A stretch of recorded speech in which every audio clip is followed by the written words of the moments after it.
Welcome back to Simply Southern. Even though it's the dead of winter, that doesn't mean you can't enjoy fresh vegetables. So we have Aisling Walding with Sweet Grown Alabama here with us today to tell us what's in season. So thanks for being here. Thanks for having me, Mary. I don't know about you, but I'm happy to be in February because January was so cold this year. Oh my gosh, yes. Not saying that it's not still chilly, but it was cold in January. But our farmers still have so many wonderful vegetables in season. You can find a lot of those cool season crops that we kind of talk about this time of year, but they are some of my favorites because they are hearty, they are warm, they just make your stomach happy. Yes, you need the comfort foods this time of year. So Absolutely. what are some of the things that we have here that are really an easy preparation with some oil, salt, pepper, right? Absolutely. So we've got cabbages and Brussels sprouts. I know I've said before, but I love Brussels sprouts. As soon as I walked in the studio this morning, I was like, what is that smell? It smells so good. But Brussels it's quite sprouts, pungent. They're just so easy to prepare, in my opinion. You just kind of wash them off, cut them up, throw them in a sheet pan and roast them. And that's it. Just a little salt and pepper and they are so good. What temperature, like to get that good golden, are we talking a high temperature, I think? I do mine around 400. Sometimes I'll do 375, but a good that 400 temperature because you want that good char. I like the crunchiness of them. Yeah,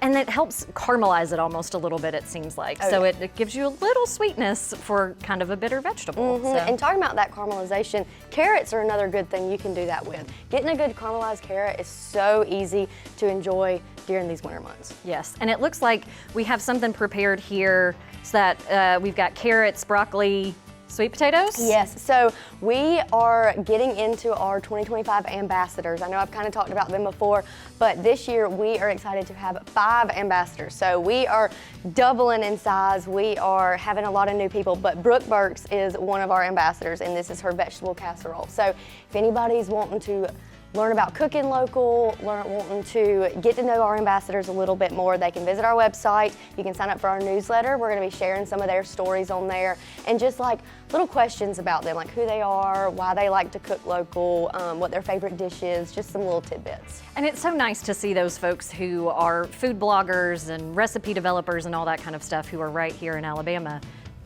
They follow the trend of being Sweet Grown Alabama. And they're cooking the things that are grown in the state. So, you know, when you're buying from a farmer and you're curious about what to cook with it, you know, you're not getting avocados or kiwis or things like that from the grocery store that they're actually cooking with the products that you can find in your backyard. So yes, and I love that. And of course, there's always those great, we call them value-added items. So the things that they were in season last year, but you can them, you put them in, or they're just shelf-stable, like that honey, right? Yes, absolutely. So honey, I know bees right now are starting to slow down. They don't like the cold temperatures like some of us. No. They like to stay in their hives like we're staying inside. Yes. But they have slowed down a little bit. So a lot of our farmers, harvested honey in the summer and the spring.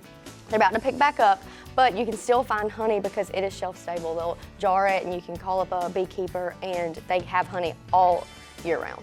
Yes, well, Aisling, if people are looking for those farms, farmers markets, farm shops, where do they go to find the spots near them where they can still find local produce? All they have to do is visit sweetgrownalabama.org, type in their zip code, whatever great products they're looking for, and find a farmer right next to them. All right, Aisling, thank you again for being here with us. Now, up next on Simply Southern, you'll be the hit of every party if you bring along cheesy sausage dip. Stacy Little of Southern Bite shares his recipe for this crowd pleaser next.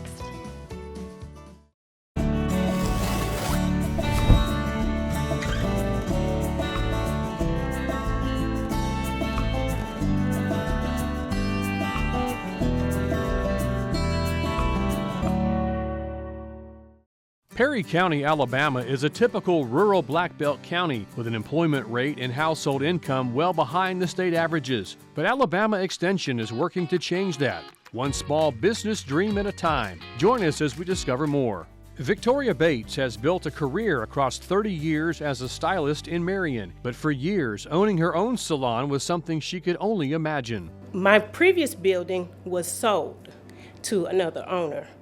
And that started me to thinking, well, I need to start looking for, someplace to actually call home and my own. I absolutely had no idea how to put a business plan together. I didn't even know where to start.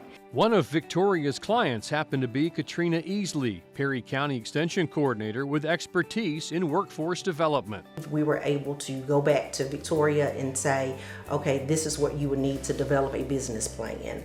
Most lenders are going to require projections, profit loss scenarios, what has been your history in your business. So we would need to pull all this together and put it into a portfolio. So she and I worked together very closely, and today she's in her building. Easley has a vested interest in her community's success. She serves on Main Street Marion's Economic Vitality Board and is one of many extension professionals who work tirelessly to build up their communities. Marion is home to me.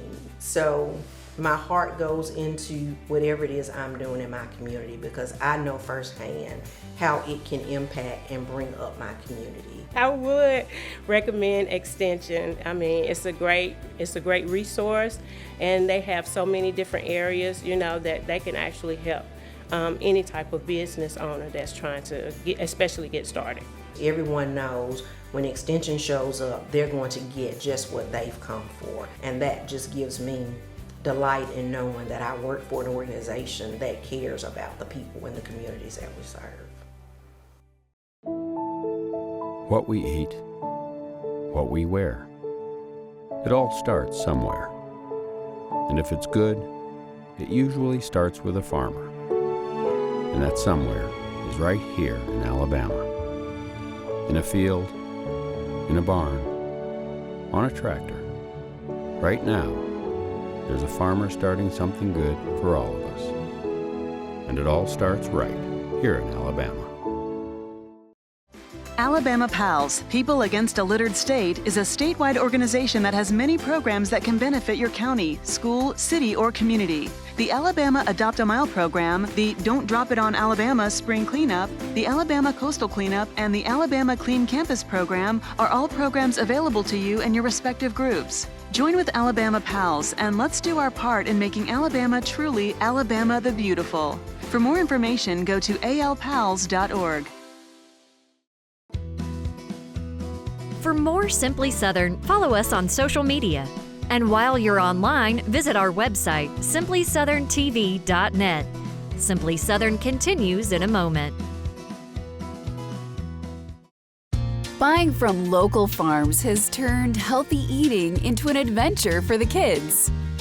Beef tastes even better when you know the farmers who raise it. I love a good steak, and it's nice knowing that our local ranchers are helping our environment.